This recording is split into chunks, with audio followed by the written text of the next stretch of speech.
France Inter.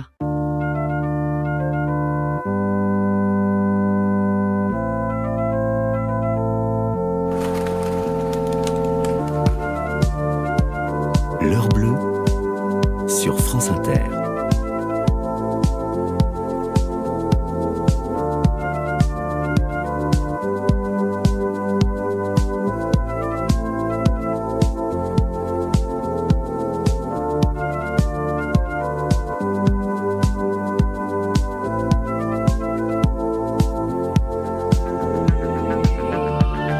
Je me suis inscrit au Boys Club de Woodlawn pour apprendre à boxer car c'était la seule chose à faire si je voulais m'insérer dans la salle. Et parce que j'ai d'emblée été saisie et fascinée par ce qui me semblait être une planète étrange, parce que je voyais par les sons, les odeurs, les mœurs particulières et le langage ésotérique d'un microcosme refermé sur lui-même. Loïc Vacan est ce soir notre invité à l'occasion de la publication et republication de son voyage au pays des boxeurs. Mais comme chaque soir, nous commençons en musique et ça sera Eyes of Tiger. Un classe.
Avant que vous ne remettiez les gants, Loïc Vacan, je voulais savoir pourquoi vous étiez devenu sociologue.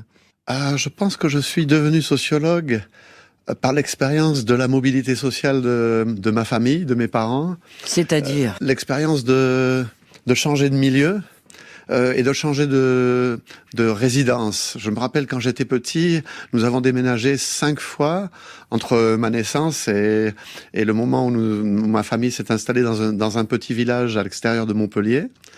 Et je me rappelle de manière très frappante de l'accroissement de la taille de la salle de bain. C'était plutôt bon signe. Oui. Et dans ma famille, il y avait une très grande dispersion des métiers.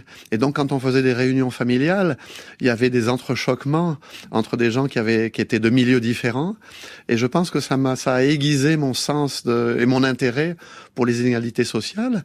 Donc, il y avait en quelque sorte, ce terreau. Mais je suis devenu sociologue, en fait, quand j'ai rencontré Pierre Bourdieu.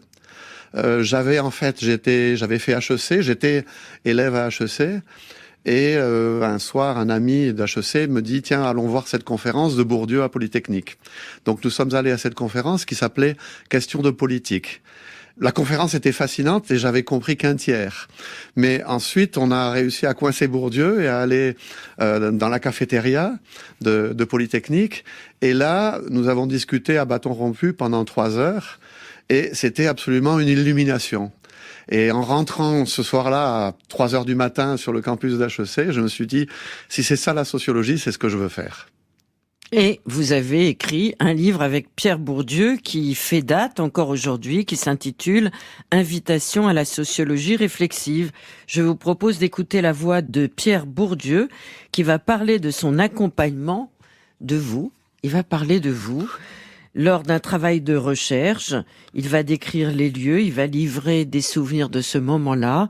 C'est une archive INA du 23 juin 1990, la voix de Pierre Bourdieu. Sortir de ses combats, il se précipite à la maison, il se met à son computer et il écrit des kilomètres de choses. Il raconte, je suis là, il m'envoie un job, je réponds, etc. Et comme s'il y était. D'ailleurs, je me demande comment il arrive à faire ça.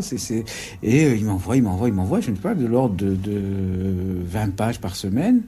En me demandant de réagir, etc. Alors moi, j'alterne les conseils de vie. Enfin, je suis un maître de sagesse. Je lui dis attention, là, il faut arrêter, etc. Et puis les conseils méthodologiques. Je lui dis bon, ça y est, maintenant les trucs sur la pratique, ça suffit. Il faut peut-être regarder autre chose. Vous devriez aller trouver maintenant un organisateur de combat pour voir l'aspect économique du combat, etc. Bon, alors c'est une étrange entreprise. Au fond, c'est un peu la limite de ce que j'ai fait 1000 fois dans ma vie. Parce que je crois diriger un travail sociologique, c'est pas simplement donner des conseils de méthode, c'est dire aux gens comment se conduire dans la vie, quoi. Alors ça, c'est vraiment le cas limite, parce que ce qu'il faut voir, c'est par exemple le club dans lequel il boxe. Bon, j'y suis allé, je n'avais jamais vu quelque chose d'aussi désolé, pathétique. Enfin, des carcasses de voitures brûlées, des façades incendiées, et là il y a un petit club ravissant, bien entretenu, avec une nurserie, et puis où il y a une dame noire qui reçoit des jeunes enfants avec des slogans antiracistes, Black Power, etc. Et puis le club derrière avec cet extraordinaire Didi, tout ça. Bon, alors c'est un petit îlot de comment dire ça, de vertu, on pourrait dire un îlot de discipline, d'ordre, et voilà. Et Didi qui n'a l'air de rien. Alors ça, je crois que ce qu'il dit sur l'analogie entre Didi, elle est très flatteuse pour moi, mais je crois qu'elle a un fondement. C'est-à-dire que c'est vrai que Didi est quelqu'un qui à la fois ne dit rien et fait que tout se passe bien. Alors on reviendra sur votre expérience dans ce club de boxe qui donne l'occasion aux éditions de la Découverte de publier ce document absolument extraordinaire. Mais je voudrais qu'on revienne un peu en avant sur Pierre Bourdieu et sur l'aura de Pierre Bourdieu et sur la définition qu'a finalement inventé Pierre Bourdieu d'une sociologie critique, d'une sociologie engagée, d'une sociologie qui nous manque aujourd'hui. Pierre Bourdieu lançait des enquêtes avec ses étudiants sur les conditions de la pauvreté, sur la misère. Il a énoncé des théories sur la reproduction, sur l'éducation.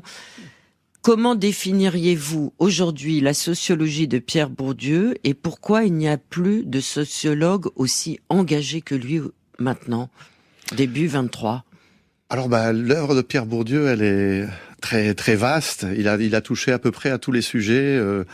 Ses travaux de jeunesse portaient sur la paysannerie, sur l'Algérie, sur la transformation coloniale, sur l'émergence de la guerre nationaliste en Algérie. Il a travaillé ensuite sur l'éducation, sur le goût, sur l'État, sur les professeurs, sur la télévision dans ces dernières années, la domination masculine. Donc vraiment, on pourrait égrener comme ça l'ensemble des sujets, mais sous-jacent à ces sujets très variés, il y avait un petit nombre de concepts, un petit nombre de notions et une intention qui était de produire une sociologie de la domination, d'essayer de comprendre les mécanismes cachés de la domination et particulièrement de la domination symbolique, c'est-à-dire cette domination qui fait que le dominé lui-même reprend à son compte et participe d'une certaine manière au rapport de domination dans lequel il ou elle est pris. Donc cette sociologie de la domination, et en même temps, c'est une sociologie qui est faite pour aider tout un chacun à mieux se comprendre et à mieux comprendre le monde dans lequel elle est prise. À la fois engagée et réflexive. Oui, tout à fait. Alors quand on a écrit ce livre ensemble, l'invitation à la sociologie réflexive, il faut savoir que il a été écrit pendant que j'étais à la salle de boxe. C'est-à-dire que je vivais une vie de Dr. Jekyll et Mr. Hyde. Dans la journée, j'allais faire mon entraînement de boxe à la salle et je revenais vers 7h. Le soir, je prenais mes notes de terrain sur mon ordinateur pendant des heures, malgré mes mains douloureuses et mon visage boursouflé des coups que j'avais pris pendant les séances de sparring. Et puis, quand arrivé aux alentours de minuit, je me muais en sociologue, en théoricien, où j'écrivais avec Pierre Bourdieu ce livre. Et on n'avait pas de titre au départ. Finalement, je lui avais proposé qu'on mette le nom de réflexivité, de réflexif dans le titre. Il était un peu réticent, mais finalement, une fois que le livre a paru, il était d'accord que c'était le bon titre. Et ensuite, c'est devenu un aspect de son travail qu'il a mis plus en avant. Alors la réflexivité, c'est quoi au sens de Bourdieu? Il y a 3 formes de réflexivité. Une réflexivité qu'on peut dire égologique, où le sociologue se tourne vers sa propre personne, mais dans son individualité particulière. Moi, je suis, pour ce qui était de mon cas, un homme blanc venu du sud de la France, issu de parents qui étaient première génération dans l'enseignement supérieur, qui a un doctorat, etc., etc. Et ensuite, une seconde réflexivité qu'on peut appeler réflexivité rhétorique, qui est le retour sur le texte et sur les effets rhétoriques que l'on recherche quand on écrit une ethnographie. Et puis il y a la troisième notion, qui est la notion proprement bourdieusienne, qu'on peut appeler d'un mot un peu technique, la réflexivité épistémique, qui est le retour sur les outils de la recherche et le retour sur le regard que le chercheur porte sur le monde qu'il étudie. Et donc c'est une des distinctions particulières de la sociologie de Bourdieu, qui est qu'il disait toujours, alors qui veut dire que la sociologie que réalise le sociologue doit s'appliquer au sociologue lui-même. Et que le sociologue n'est pas à l'extérieur, mais il doit se mettre lui-même sous le microscope qu'il utilise pour étudier le monde social. Vous êtes devenu boxeur parce que vous étiez sociologue, Loïc Vacan? D'une certaine manière, oui, parce que quand je suis rentré dans la salle, donc mon intention, je suis rentré dans la salle après une série de circonstances fortuites. Enfin, fortuites, on peut les rappeler. Alors, vous en parlez dans votre livre. Vous arrivez, vous constatez qu'on vous donne une chambre dans un quartier un peu déshérité. Oui. Cette université où vous devez enseigner, et puis vous apercevez que le seul endroit un peu chaleureux de tout le quartier, c'est la salle de boxe. Alors, j'avais atterri à Chicago en 1985 pour faire mon doctorat en sociologie, et l'université m'avait donné le dernier appartement qui était à la limite du ghetto qui entoure le campus de l'université de Chicago. Ça m'interpellait tous les jours de voir ce spectacle de misère, de danger, de ségrégation vraiment extrême, qui est inimaginable pour quelqu'un venant d'Europe. Donc j'étais perturbé par cette localisation. Et ensuite, j'ai voulu étudier le ghetto noir, mais à partir d'en bas et à partir de l'intérieur, parce que je trouvais que la littérature sociologique américaine était pleine de notions de sens commun, était pleine de notions, pour tout dire, un peu racistes, et participait d'un sens commun racial que moi, venant de France, évidemment, je n'avais pas. Donc j'avais décidé de reprendre l'étude du ghetto noir de l'intérieur et d'en bas. Et donc, je cherchais un point de chute. Et j'ai un peu galéré. Bon, il n'était pas nécessaire d'être un grand sociologue pour se rendre compte que, par exemple, se promener dans la rue pour rencontrer des gens, ça n'allait pas se passer, puisque la rue était un espace, en fait, interdit du fait de la dangerosité et de la prévalence du crime. Et donc, un ami, un jour, m'a amené à cette salle. Et en rentrant dans la salle, j'ai été tout de suite saisi par l'atmosphère qu'on pourrait dire religieuse. J'avais le sentiment de rentrer dans une église, dans un culte du corps masculin habile. Et il était évident que je n'allais pas dire au vieux coach, je viens ici pour rencontrer des jeunes du quartier pour comprendre leur vie quotidienne. Parce que je suis sociologue. Voilà. Et donc, quand il m'a demandé qu'est-ce que tu viens faire, j'ai dit, je voudrais apprendre à boxer. Et donc je m'entends encore le dire, et je me rappelle très bien de ma propre incrédulité à cette phrase qui sortait de ma bouche comme si ce n'était pas moi qui la prononçais. Et donc il m'a dit viens, il m'a bandé les mains et il m'a envoyé tout de suite sur le parquet en me disant d'imiter, de faire comme je voyais les autres faire, de lancer un direct du gauche devant le miroir. Pour vous dire à quel point je n'étais pas préparé à cette expérience, c'est que la première fois j'ai gardé mes lunettes. Or, des boxeurs à lunettes, dans l'histoire du pugilisme, il n'y en a pas eu beaucoup. Et donc, je me suis trouvé, en fait, devant une série de défis. Le premier défi, c'était, est-ce que je peux tenir? Est-ce que je peux apprendre cet art du corps? Est-ce que je peux passer l'épreuve physique que ça représentait? Donc ça a pris plusieurs semaines, voire plusieurs mois pour y arriver, mais graduellement, j'ai suivi l'entraînement, je me suis amélioré, ensuite j'ai commencé à mettre les gants avec des partenaires de sparring amateurs et après professionnels. Donc le premier défi, il était relevé. Deuxième défi, c'est est-ce que je peux me servir de la salle de boxe comme point d'observation de la vie quotidienne dans le ghetto? Et ça, j'ai relevé ce défi grâce à l'amitié dont m'ont fait cadeau mes potes de la salle de boxe. Donc, il y a une amitié très forte, charnelle, qui se lie entre les camarades de boxe dans une salle, parce qu'en fait, on souffre ensemble. Et il n'y a rien qui lie les êtres humains plus que la souffrance commune. Donc, ce deuxième défi, ça a donné lieu au livre qui a paru à la découverte en 2006, qui s'appelle Paria urbain, ghetto, banlieue, État, et qui était une sociologie comparative des rapports entre race, classe et espace dans le ghetto noir américain, avec une comparaison avec les banlieues populaires françaises. Donc, et le troisième défi, que je n'avais absolument pas prévu. Donc, à partir de votre corps qui se transformait, il est rare qu'un intellectuel traverse et se mette de l'autre côté du miroir. Mais à partir du moment où vous êtes engagé dans cette histoire de boxe, c'est votre propre sociologie qui en a été aussi modifiée. Tout à fait. Mais alors, donc ça c'est le troisième défi. C'était tellement prenant. Le magnétisme pugiliste était tellement fort que on est aspiré dans ce monde-là, et une fois qu'on est dedans, on n'aspire plus qu'à en être. Et ça, c'est une passion. Le boxeur professionnel est lié à son métier par une relation de passion. Alors, le mot passion vient du latin patio, du haut Moyen-Âge, qui veut dire souffrance, désir, et donc, j'ai été pris dans ce monde-là, et le troisième défi, c'était est-ce que je peux rendre compte sociologiquement de ce qu'est la passion du pugiliste? Ben oui, je crois, puisque je viens de lire votre livre qui sort en ce moment, et vous avez fait à la fois les documents, les photographies et l'analyse. Alors, alors il faut dire quand même que j'ai une question à vous poser, Loïc Vacan. Vous entrez donc... On peut dire la vérité, vous êtes en face de moi, vous n'êtes pas un type spécialement baraqué. Oui. Non. Vous portez toujours des lunettes, vous n'avez pas des muscles apparents, vous êtes un petit poids. Oui, j'étais super léger. Super léger.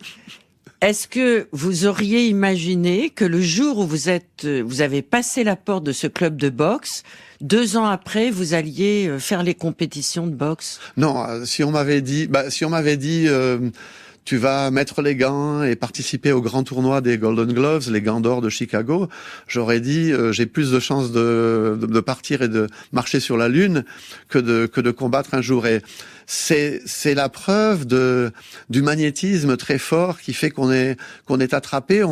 D'une certaine manière, on met le doigt dans l'engrenage et la main est prise, et après la main, le bras et enfin le corps entier. Et non seulement je suis venu à faire de la compétition en amateur, mais j'ai même envisagé de passer professionnel, d'abandonner ma carrière universitaire pour rester dans ce monde du pugilisme. Mais aujourd'hui, vous regrettez, vous êtes maintenant professeur à l'université de Berkeley en Californie, vous regrettez de ne pas être boxeur? Non. Vous seriez un petit peu un vieux boxeur, mais peut-être un coach? Ou peut-être que j'aurais la cervelle massacrée. Et je n'aurais pas fait la carrière universitaire, je n'aurais pas écrit les livres que j'ai écrits. J'avais la tentation mon vieux coach Didi savait que au fur et à mesure de ma progression, j'aurais un jour la tentation de passer professionnel. Et il m'avait dit, Louis, si j'apprends que tu es allé à downtown, alors aller downtown, ça voulait dire aller à la commission de boxe pour demander une licence de boxeur professionnel. Donc il m'avait dit, si j'apprends que tu es allé downtown, je te casse les 2 genoux. Et donc je lui avais dit, mais Didi, c'est absurde, je vais jamais aspirer à passer professionnel. Et il avait raison. Quelques mois plus tard, je me posais la question de passer professionnel. Mais il ne vous a pas cassé les genoux? Non, mais parce que je n'ai pas pris ma licence. Et en fait, ce qu'il avait fait, c'est qu'il avait mis une barrière. Il avait dit, toi, tu peux aller jusqu'à cette barrière, mais tu ne dois pas aller plus loin. Et donc, il m'a beaucoup servi à en quelque sorte peser le pour et le contre, et à me rendre compte que mon univers pour me réaliser, c'était l'univers scientifique, et que je ne devais pas me tromper de jeu. Et à l'inverse de mes copains de la salle de boxe, pour qui l'univers pugilistique était le premier univers dans lequel ils pouvaient se réaliser. Alors, ce qui est extraordinaire dans votre parcours, Loïc Vacan, c'est que vous avez continué, à partir de cette expérience de boxe, à faire des études de sociologie importantes, et à partir du fait d'être devenu, de vous être transformé en boxeur, vous avez peut-être compris des choses que d'autres sociologues n'auraient pas compris, notamment sur le fait d'être noir, sur le racisme, sur le fonctionnement du ghetto. Je voudrais vous faire écouter la voix de James Baldwin. C'était le 17 février 1970. C'était sur France Culture, dans une émission qui s'intitulait Notre temps. Il va évoquer la difficulté d'être noir aux États-Unis. C'était au moment de la parution de son livre L'homme qui meurt, la voix de James Baldwin. Le fait d'être noir n'est pas tellement important, mais le fait d'être méprisé parce qu'on est noir, ça c'est le drame. Enfin, parce que à un moment donné, il faut qu'on essaie en soi-même de découvrir qu'est-ce que ça veut dire pour soi d'être noir, qu'est-ce que ça veut dire d'être un homme. Et c'est difficile des fois de voir la différence. C'est-à-dire, il y a entre vous et vous-même une espèce de mur ou une espèce de masque, à tel point qu'il y a des choses qui peuvent vous arriver en tant qu'homme ou en tant que noir, mais on n'est pas sûr si c'est l'un ou si c'est l'autre. Et lorsqu'on est très jeune, ça fait un drame horrible parce que on essaie de voir les choses aussi nettement que possible. On ne veut pas, si on se trouve dans un piège quelque part, n'est-ce pas, quelconque, on ne veut pas faire l'excuse, c'est parce que je suis noir. Mais pourtant, il y a beaucoup de choses qui vous arrivent parce que vous êtes noir. Et pour prendre la responsabilité de soi-même, sur soi-même, dans de telles conditions, c'est bien des fois assez délicat, assez grave. On sait que beaucoup de possibilités sont fermées aux Noirs aux États-Unis parce qu'ils sont noirs, mais que la possibilité d'être acteur est une des choses possibles. Est-ce que les Noirs américains ne seraient pas doués parce que depuis 1619, qui est la date d'arrivée, enfin, vous savez, oui. Le début de l'esclavage aux États-Unis, est-ce que les Noirs n'ont pas été forcés par les Blancs de jouer un rôle? Oui, c'est pour ça que mon héros, c'est dire, est un acteur, pas tellement du point de vue professionnel, mais parce que nous étions tous, d'une manière ou d'une autre, forcés de devenir les comédiennes dans le monde blanc. C'est-à-dire pour gagner le pain, pour élever le fils, pour faire un tas de choses quotidiennes. Il a fallu avoir cette espèce de double conscience qui en trouve chez un acteur. C'est une métaphore, vraiment. Léo lui-même dit à un moment donné qu'il se trouvait devant le fait qu'il était impossible de dire pour lui-même où était l'acteur et où se trouve Léo. Les deux c'était lié à tel point qu'ils ont devenu presque le même. Nous venons d'entendre la voix de James Baldwin, c'était en 1970, au moment de la publication de L'homme qui meurt. Il se trouve que depuis 2-3 ans, et c'est une joie d'apprendre que les jeunes générations relisent Baldwin, alors qu'il a été beaucoup trop méconnu, notamment à la fin de son existence.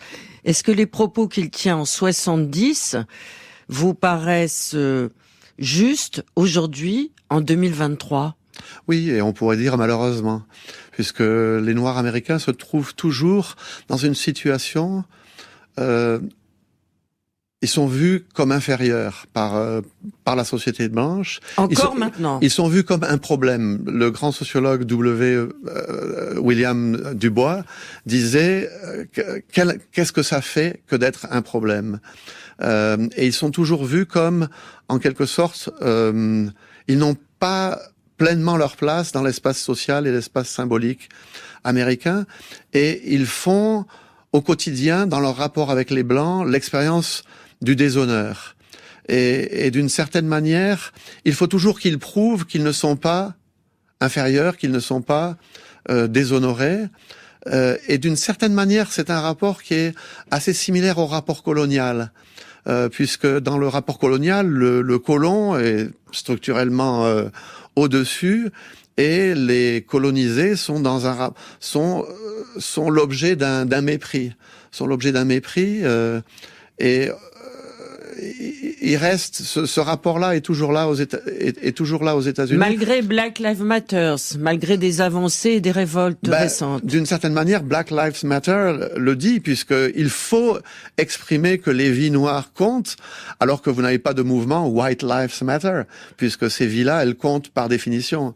Et donc, il faut encore aujourd'hui, après tous ces siècles, que les Noirs demandent qu'on les reconnaisse à part entière. Il y a un coach de basket qui avait dit cela très bien à un moment suite à une controverse où un propriétaire d'une équipe de basket avait eu des propos méprisants justement vis-à-vis de ses propres joueurs, vis-à-vis du public, et ce coach de basket avait dit nous aimons ce pays.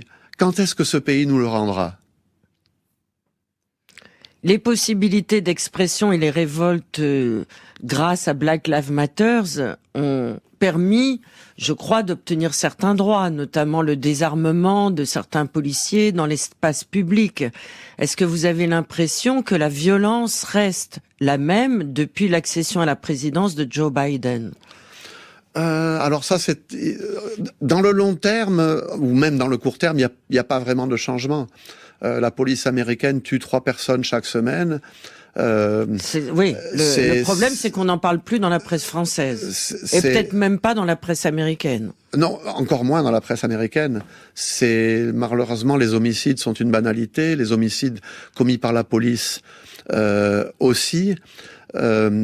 Et dans le mouvement qui s'est soulevé contre ce fait-là, il y a beaucoup plus que le refus de la violence policière.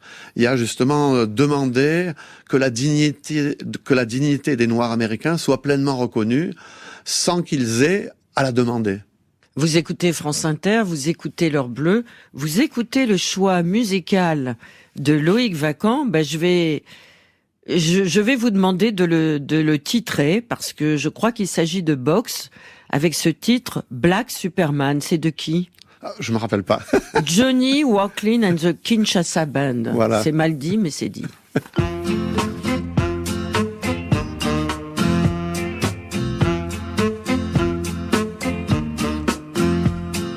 This here's the story of Cassius Clay, who changed his name to Muhammad Ali.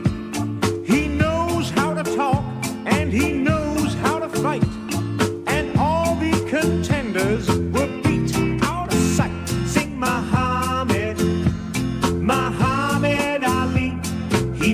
like a butterfly, stings like a bee. Muhammad, the black Superman, who calls to the other guy, I'm Ali. Catch me if you can.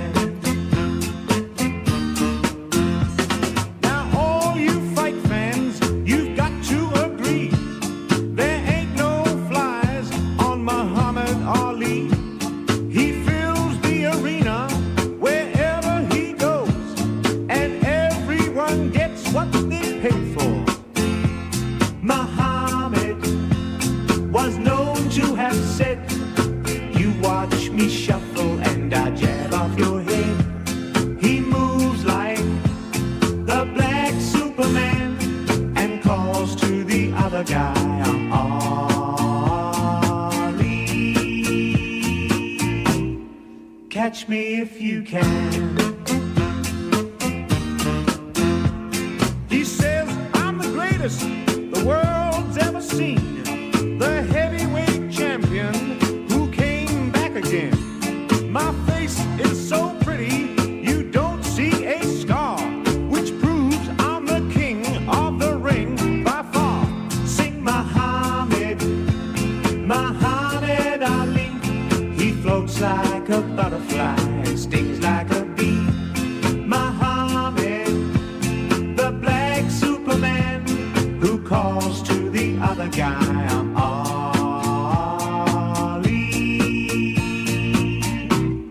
Catch me if you can.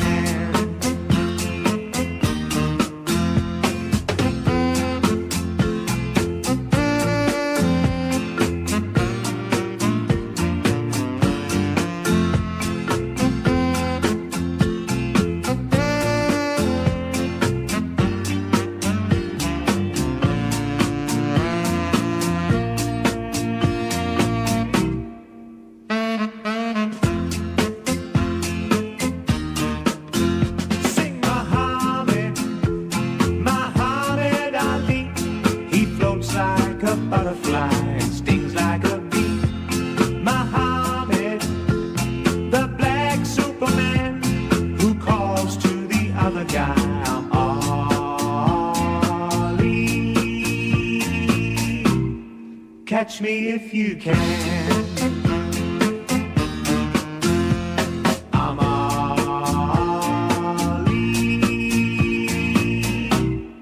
Catch me if you can.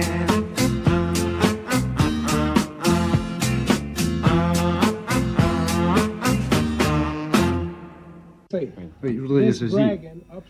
Cette fanfaronade gêne les blancs plus que les noirs. Parce que pour les noirs, je peux vous assurer que ça leur donne un sentiment de confiance. Parce que n'oubliez pas que nous sommes les inférieurs. Et eux sont fiers de voir précisément un de leurs frères en train de dire aux gens ce qu'il a à leur dire. Parce que, bon, à Paris, en Angleterre, en Amérique, partout, les Noirs ont l'impression d'être traités comme des animaux. Alors c'est une revanche pour eux quand ils me voient. C'est une inspiration pour eux. Vous n'aimez pas beaucoup ce genre de fanfaronnade parce que vous vous dites quel est ce noir qui ouvre sa grande gueule. Non, nous lui avons jamais appris à se comporter de la sorte. Nous avons fait des esclaves de gens comme ça. Nous n'avons jamais appris à ces gens-là d'être fiers.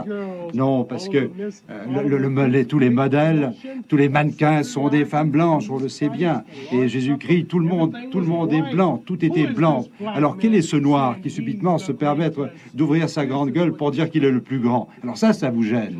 Nous venons d'entendre donc chanter les louanges de Mohamed Ali, mais aussi la voix de Mohamed Ali. C'était lors de l'émission d'Apostrophe le 5 mars 1976. Loïc Vacan, Mohamed Ali vient de dire qu'effectivement, quand on est noir, on n'a pas tellement de possibilités de récupérer une dignité, une légitimité à sa propre existence. Et quand on lit votre ouvrage qui paraît ces jours-ci, donc Voyage au pays des boxeurs, on s'aperçoit qu'il n'y a pas beaucoup de blancs à l'exception de vous. Oui, ça permet d'indiquer un élément important du ghetto, qui est dans le ghetto, qui est un monde clos, dans lequel les Noirs sont confinés, forcés de vivre. Oui, alors ça, Et- c'est un mot qui m'a beaucoup interpellé quand j'ai lu votre ouvrage, Loïc Vacan. Vous employez ce mot de confiné. Aujourd'hui, ce mot a pris une signification particulière depuis l'épidémie de Covid. Que veut dire confiné quand on habite un ghetto? Ça veut dire que l'on est dans un espace fermé, clos sur lui-même, dans lequel on ne rencontrera que des autres comme soi-même. Il faut savoir que le ghetto est exclusivement noir, et qu'il est donc un espace d'exclusion par rapport aux blancs, mais il est aussi un espace protecteur. Il est un espace dans lequel les Noirs étant entre eux, ils peuvent faire l'expérience de la dignité, de la réciprocité, de la solidarité. Et c'est une des choses qui attire les jeunes du quartier dans la salle de boxe. Et dans la salle de boxe, finalement, à l'extérieur, ils sont traités comme inférieurs, mais dans la salle de boxe, ils sont des égaux. Ils sont tous égaux. Les uns avec les autres. À l'extérieur de la salle, ils sont en danger par la criminalité, par les rapports brutaux avec la police. Quand ils rentrent dans la salle, ils rentrent dans un espace de sociabilité protégée où il y a évidemment cette violence physique de la boxe, mais c'est une violence contrôlée, c'est une violence régimentée, c'est une violence dosée, c'est une violence consentie. Donc elle s'oppose en tout point à la violence brutale de la rue. Et une des choses qui attire les jeunes vers justement le métier de boxeur, c'est que c'est un métier dans lequel on peut trouver de l'honneur. Et donc on peut en quelque sorte compenser le déshonneur quotidien par l'obtention de l'honneur sur le ring. Culte du corps et catéchisme du sacrifice. Pourquoi? On peut résumer la vie du boxeur professionnel avec 3 notions: discipline, sacrifice et cœur. Discipline, c'est venir à la salle tous les jours, se soumettre à l'entraînement quotidien qui est fait de la répétition ad nauseam des mêmes exercices, shadowboxing devant le miroir, travail sur le sac, round de sparring avec ses partenaires, saut à la corde, abdominaux, etc. Ça, c'est la discipline au quotidien dans la salle. Mais il y a aussi cette notion de sacrifice. Cette notion de sacrifice, elle est invoquée sans cesse par les entraîneurs et elle est partagée par tous les boxeurs. Et elle a quelque chose de religieux qui est que le catéchisme du sacrifice pugilistique, c'est une série d'interdits. Ce sont d'abord des interdits culinaires, ensuite des interdits sociaux et enfin des interdits sexuels. Alors, interdits culinaires, ce sont les régimes alimentaires très stricts que les boxeurs doivent suivre pour se maintenir à leur poids de combat. Ensuite, les interdits sociaux, c'est le fait qu'il faut réduire sa vie familiale et sociale, ne pas sortir le soir, se coucher tôt, se lever très tôt le matin pour aller faire son footing. Donc, réduire, comprimer sa vie sociale et familiale pour garder ses énergies pour l'entraînement et pour le combat. Et les interdits sexuels, qui sont les plus amusants, d'une certaine manière, pour les gens de l'extérieur, c'est la croyance qu'il faut se priver de tout contact amoureux pendant 4 à 6 à 8 semaines avant le combat. Et d'une certaine manière, on peut observer que ces 3 séries d'interdits sont semblables aux interdits que les grandes religions imposent à leurs membres. Et d'une certaine manière, en suivant ces interdits, en suivant ces commandements du catéchisme pugilistique, le boxeur rentre dans un espace sacré, dans un espace séparé. Le grand sociologue Émile Durkheim disait, le sacré c'est quoi? C'est ce qui se sépare du mondain, du profane. Et donc, en se séparant du profane, du quotidien, en rentrant dans cet espace, le boxeur en vient à, en quelque sorte, convertir son désir des choses de la vie quotidienne, comme par exemple les nourritures terrestres. Il convertit ce désir en désir du corps d'un homme, en désir du corps du boxeur qu'il va rencontrer sur le ring. Et donc, il y a d'une certaine manière une conversion de ce qu'on pourrait dire. Alors, c'est évidemment très fort pour les interdits sexuels. Les interdits sexuels, ils mènent le boxeur à convertir leur libido sexualis, leur désir du corps d'une femme, en libido pugilistica, qui est un désir homo-érotique, chaste, mais qui est le désir d'un homme qui, lui aussi, s'est élevé au-dessus des hommes du quotidien, en se privant de nourriture, de vie sociale et du corps des femmes. Vous nous apprenez dans ce livre, Loïc Vacan, qu'il y a différentes souffrances à l'intérieur du monde de la boxe. Vous avez parlé des différentes catégories de boxeurs, mais il y a différentes catégories de combats aussi. Il y a les combats où on ne se fait pas mal, mais il y a des combats aussi où on se cogne véritablement dessus. la frappe, la cogne est un des mantras de cet univers. Oui. Alors là, vous pointez à une distinction importante que les novices ou que les gens qui ne connaissent pas la boxe ne voient pas, qui est que dans la salle de boxe, on met les gants avec un partenaire de sparring. Et le mot partenaire dit bien que ce sont des exercices où on module la violence des coups afin de pouvoir travailler, de faire un travail technique, de faire un travail stratégique. C'est drôle parce que dans la langue française, on dit aussi on met les gants. Ça devient une expression imagée qui est tirée du monde de la boxe. Et donc, mais quand on met les gants, donc quand on dit mettre les gants, c'est avec un partenaire de sparring, avec un niveau de frappe qui est parfaitement contrôlé et dans lequel on travaille avec son partenaire.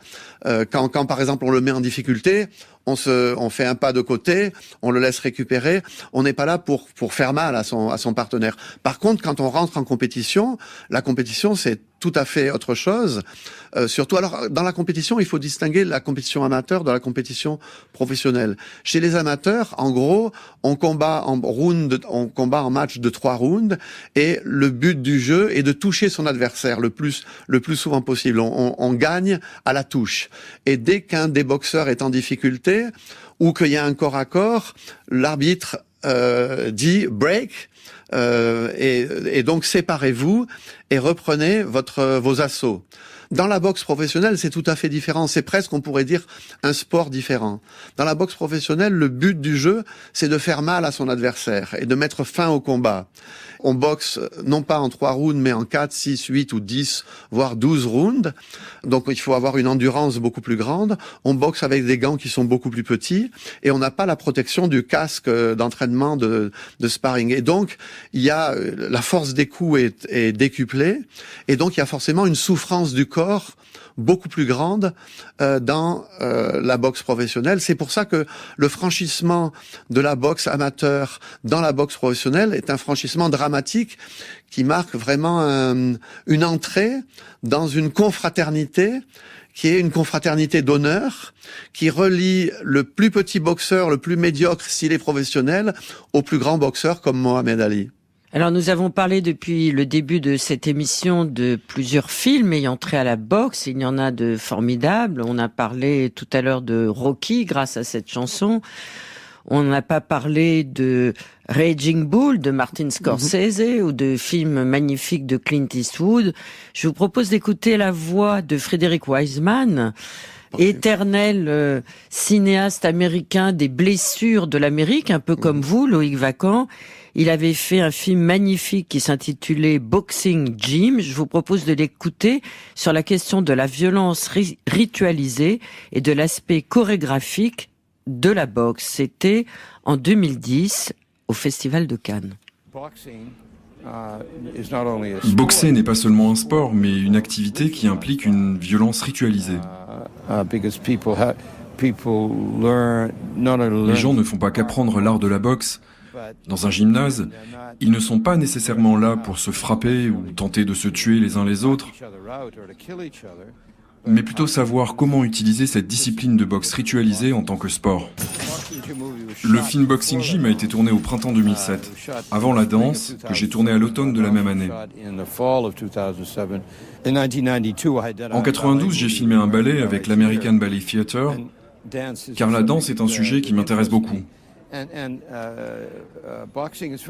La boxe est très chorégraphiée, pas exactement de la même manière qu'un ballet, car les boxeurs doivent avoir des positions pour leurs pieds, des positions pour leurs mains. Il y a différentes combinaisons de coups. Et comme les danseurs, les boxeurs commencent à apprendre très tôt. On peut voir dans le film des enfants dont les parents veulent qu'ils apprennent à boxer. De la même manière dont d'autres parents veulent que leurs enfants deviennent des danseurs de ballet. Évidemment que la boxe est très différente de la danse. C'est plus ou moins une activité qui demande un contrôle de tous les différents aspects du corps.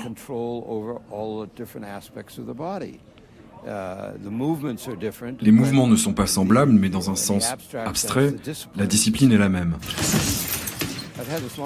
J'étais intéressé depuis longtemps par l'idée de faire un film sur la boxe et un ami à moi m'a parlé de ce gymnase. Et comme je vais souvent à Austin, au Texas, je m'y suis rendu.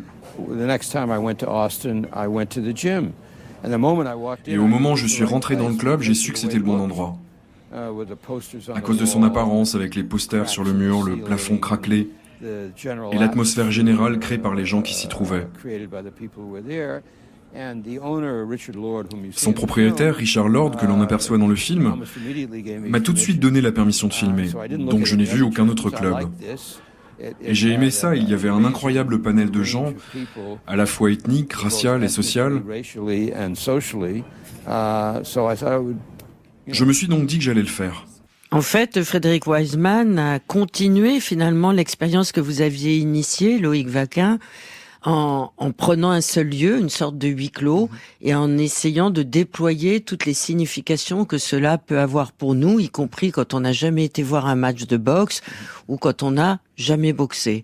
À l'intérieur de votre nouvel ouvrage, intitulé « Voyage au pays des boxeurs », il y a un mot qui m'a beaucoup surprise, c'est le mot « douceur ». Vous dites que les boxeurs s'expriment avec douceur, vous dites qu'ils sont fragiles, vous dites qu'ils ont des codes d'honneur et que finalement c'est une confrérie extrêmement, finalement c'est l'impression que j'ai en tant que lectrice, une confrérie extrêmement bienveillante. Oui.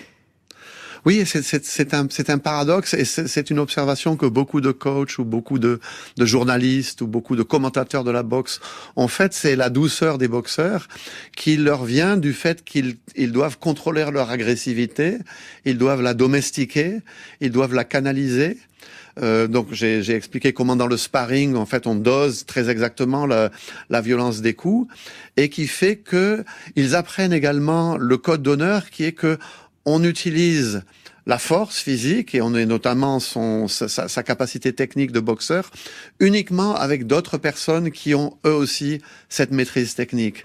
On apprend une des premières choses que les jeunes apprennent à la salle, c'est qu'on ne se bat pas dehors et on n'utilise pas sa capacité de boxeur contre ceux qui n'en ont pas la maîtrise. Et une autre chose que les jeunes boxeurs apprenaient à la salle de Didi, c'est que on ne frappe pas une femme.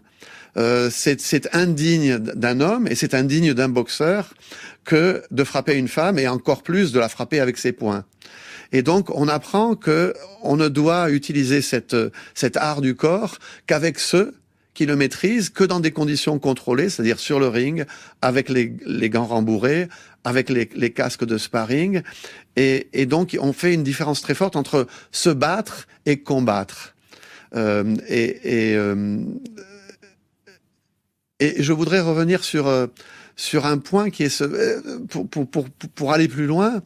Il y a ce sentiment d'être dans une grande confrérie et de participer de l'honneur de ceux qui se sont élevés au-dessus du commun en rentrant dans cette confrérie, qui fait que même le boxeur le plus médiocre, alors c'est quelque chose que les gens ne comprennent pas, c'est que j'avais dit la troisième notion, donc discipline, sacrifice, et la troisième notion, c'est cœur.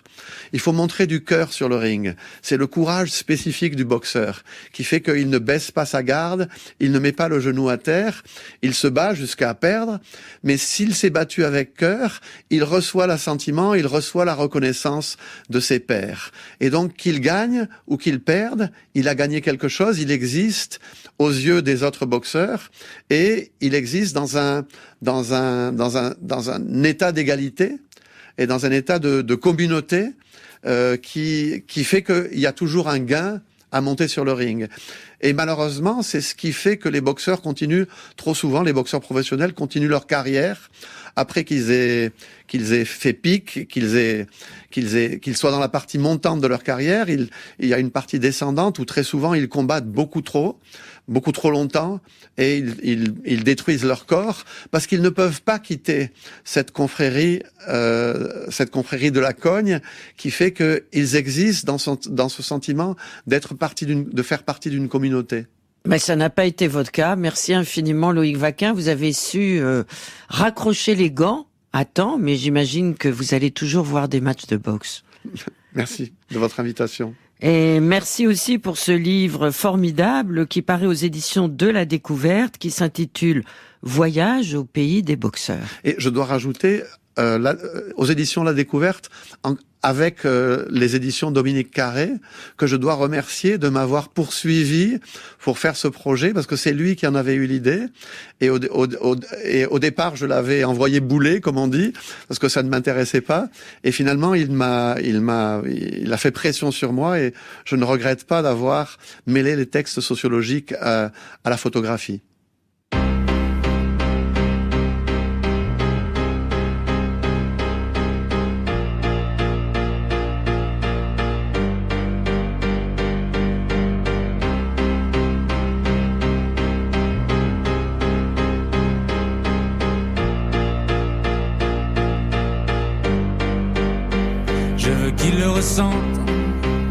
Je le garde prisonnier chez moi. Les prochains mois seront moches et on va les passer ensemble. Ah, je suis trop malheureux sans elle, et je veux qu'il le ressente. Je veux le voir, et j'irai jusqu'à en avoir le pull taché de sang, jusqu'à la bave et les sanglots. Je parlerai comme un Italien avec les mains, et j'aurai enfin plus aucun secret à dire. Sculpture au marteau, peinture au couteau, je me suis jamais senti autant créatif. Demain j'irai graver mon deuil sur sa peau, et ma balance affichera 10 kilos de moins. Increvable colère, je suis pas désolé, il est mort le soleil. Mon Dieu qu'elle me manque, tout s'éteint décrescendo. Ma terre s'arrêtera bientôt, et c'est la faute de quelqu'un d'autre. Oh mon Dieu qu'elle manque, tout s'éteint décrescendo. Bientôt plus rien à perdre, je vais m'occuper de ce quelqu'un d'autre. Oh je veux qu'il le ressente. Je recherche le bruit comme une drogue, dans le silence ma mémoire joue les pires mélodies. J'essaye d'éjecter le disque, oh, mais ça repart et mes molaires font des étincelles. Je déraillais la seule qui pourrait m'aider, c'est elle. Quelle ironie, ah ouais quelle ironie. Ok si je suis resté à fixer les aiguilles jusqu'à la fin de la nuit, c'était pas pour voir si l'horloge marchait. Plus je m'interviewe, moins je sais qui je suis. Juste cette fille-là, c'est tout ce que je demande. Je ne saurais que faire du reste du monde. Je l'ai désiré perdument, et maintenant je me sens tellement perdu. Mon Dieu qu'elle me manque, tout s'éteint décrescendo. Ma terre s'arrêtera bientôt, et c'est la faute de quelqu'un d'autre. Oh mon Dieu qu'elle manque, tout s'éteint décrescendo. Oh. Bientôt plus rien à perdre, je vais m'occuper de ce quelqu'un d'autre. Mon Dieu qu'elle me manque, tout s'éteint décrescendo. Oh, oh, ma terre s'arrêtera bientôt, c'est sûr c'est la faute de quelqu'un d'autre. Oh mon Dieu qu'elle manque, tout s'éteint décrescendo. J'ai bientôt plus rien à perdre, je vais m'occuper de ce quelqu'un d'autre. M'occuper de ce quelqu'un d'autre.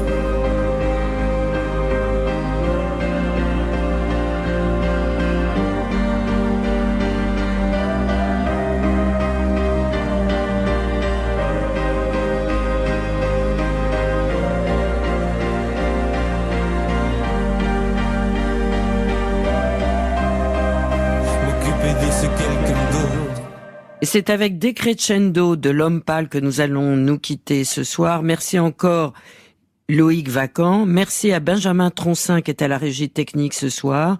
Merci à Jean-Baptiste Audibert pour ses conseils musicaux. Merci à Céline Villegas, Élodie Royer, Laura Dumez et Théo Mention. Et à Lilian Allôme, qui, comme chaque soir, a réalisé cette émission. Après le prochain journal de la rédaction, vous avez bien sûr rendez-vous avec Mishka Sayas pour la suite de son Very Good Trip.